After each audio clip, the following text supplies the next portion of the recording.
Here with head coach Nicole Woods following UNCW's 70-67 overtime win against Hofstra. It feels like we've been saying that a lot this year, but you moved to 4-0 in overtime games. How you feeling right now, Coach? I feel exhausted. I never thought that I could be as tired as I used to be playing 40 minutes from coaching, but I am. But seriously, I'm super proud of our young ladies. I think the fans that got to watch here in person and those that got to watch on Flow got to see our group really grow up tonight. There were some moments where they could have, I think they might have gotten up about 7, and they could have easily stretched that thing out, and then we get a stop, or we would, get an offensive rebound put back. We would do something, one of the toughness type plays that you need to just kind of keep yourself right there and get yourself in the game. And we had a great crowd tonight, and I knew if we could keep it close that we would be successful. So I was super proud of them. That's a great team. Hofstra is. I think they're well coached. I think they have all of the pieces to be successful. And we did a really good job of keying in on number 2 for them.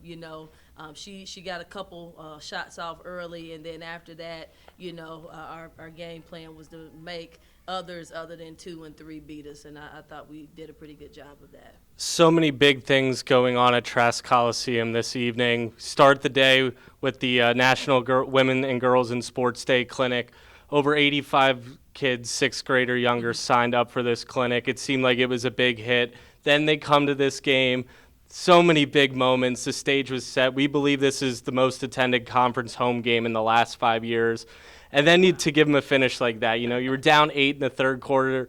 Toughness, your team never hung their head at all. And it was like Allie and Tia said, next play mentality. They found a way to win. Do you believe this is your signature win of the season up to this point? I do. It's this thing called belief, and it's one thing to think something, but it's another thing to believe it. And there was no doubt in my mind, even after we had that turnover, right? And Evan turns the ball over on the sideline out of bounds. Next play mentality. And everybody knows their role on our team. And I tell them, all I need you to do is do your job. Do your job. If everybody does their job, it's good enough. And I thought we had some amazing performances today, and people will talk about the stat sheet, but, Corey McLaughlin and McCall King, coming in and playing great minutes defensively. I know what I'm going to get from them every single night, and that's something that makes you sleep a little better as a coach. You mentioned so many individual performances on the stat sheet. It was a team win, but to highlight some of those performances, Allie Zelaya, new career high in points with 22. 6th straight game with 10 or more for Allie. She recorded her 6th double-double of the season, including her 3rd straight. And how about the freshman Tia Dobson? New career high in points with 16, set a new career high with 8 assists. And those two were so fun to watch. And we asked them, Allie transfers here as a grad transfer. Tia comes here as a freshman. They both said they wanted to be a part of these big moments, and they certainly shined on the brightest stage tonight. When Tia went to shoot those free throws to put us up 3, I walked over to the referee and I said, hey, that number 4 is a freshman. She's getting ready to hit both of these free throws. And it was no doubt in my mind that she was. And the best stat of the night for me is not only did she have 8 assists, she only had 1 turnover.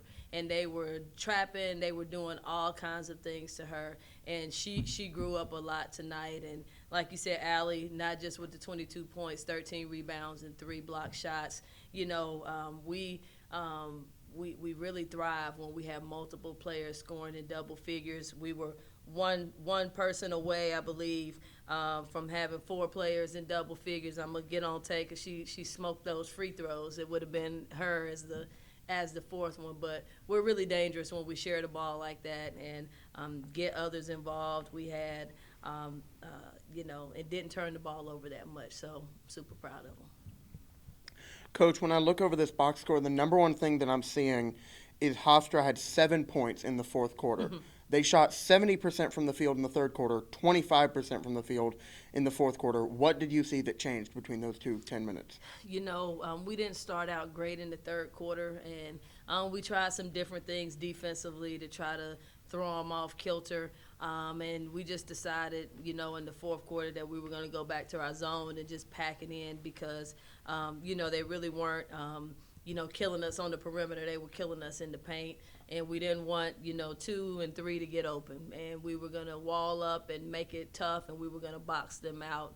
And we got to figure out how to be a little bit better in that third quarter, because like you said, they kind of had their way. But I'll take that fourth quarter UNCW team any day, any time. Yeah. Y'all, I mean, if I'm going to list all the reasons this is a big win, we're going to be here all night. But I'll just say this is so big to break this little win-loss streak that y'all had started. Yep. Back-to-back wins. The first time y'all are going to be over 500 going into February since 2019. You've now won more games in the past 2 seasons combined. What are the vibes in this locker room headed into the final stretch? Confident. I think this last stretch is the hardest stretch. When you get to February, everybody's tired. Everybody's got something that hurts them. You're on the road. It's just all kinds of things, and it's hard. But I think our group is confident. We're confident that we talk about the process all the time, and our process is really good. And when we get out here and we execute at the level in which we executed, especially in that fourth quarter and overtime, we could beat anybody. And I talked about belief. We really believe that, and we're looking forward to it. We've got a really good Stony Brook team coming in as well, and so we're going to get them rested up, and then we'll get to them tomorrow. I think you were in here. You heard me asking Allie and Tia. Y'all are now 4-0 in overtime, end of regulation, had some turnovers. But going into that huddle, going into overtime, what were you saying to the team? I literally told them to take 3 deep breaths. And we literally took 3 deep breaths. And we do that from time to time whenever we get kind of erratic. And we said win. After that, we put our hands in and said win. And the rest was history. Evan bounced back from that turnover, right? She got the first bucket in OT. We kind of got some momentum there. And, there was not a doubt in my mind that we were going to win after we had, closed that lead to 3 or 4 points, I think it was. And so, super proud.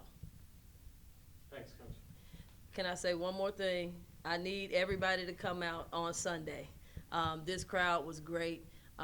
It was electric in here, and we have our breast cancer Play for K game Sunday at 1 o'clock. We're having a survivor's walk, so if you are a survivor, we want to honor you at half court before the game, and we'll do a survivor's walk around the gym beforehand. So please come on out. The information will be online for you all to sign up if you want to come. The tickets are free for survivors and their families, so we look forward to seeing you.